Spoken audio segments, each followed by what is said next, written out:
Alors hier, je vous parlais en fait de l'importance du conscient et de l'inconscient dans la gestion du stress de manière intelligente. Et donc, si je peux prendre ici une analogie, je vais parler d'un smartphone. Donc, disons que sur le smartphone, on va avoir trois choses qui vont être importantes. La batterie, parce que si on n'a pas de batterie, finalement, on ne sait pas faire grand-chose. Donc, c'est l'énergie dont on a besoin. Il va y avoir les applications, donc c'est ce qu'on voit sur son téléphone, c'est ce qui tourne en surface. Donc ça, pour moi, c'est le parallèle que je fais avec le conscient. Et puis, en dessous de ces applications, on va trouver l'OS, le système d'exploitation, qui lui est un petit peu plus comme notre inconscient. Et ça, j'en parlerai dans une prochaine vidéo. Aujourd'hui, je vais plutôt rester sur les applications. Et donc, dans le cadre du stress, dans ce qui va déterminer les actions qu'on va prendre et donc ce qui va déterminer les résultats qu'on aura, c'est finalement quatre applications. Comment je pense, donc c'est tout ce qui se passe dans ma tête, mes croyances, voilà, les croyances limitantes, etc., l'histoire que je me raconte, sur quoi je porte mon attention, à la limite le langage que j'emploie, tout ça, ça va influencer comment je pense. L'autre application, c'est comment je me sens.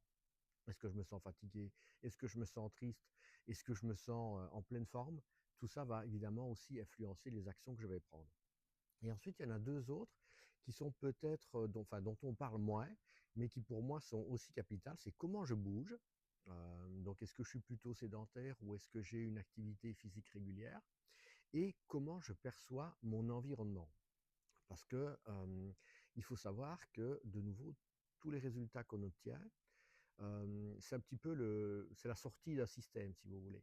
Mais l'entrée, ça va d'abord être nos perceptions sensorielles, qui vont ensuite être traitées par notre système nerveux. Mais si ces perceptions sensorielles sont faussées, ben forcément, ça va influencer et impacter négativement tout le reste.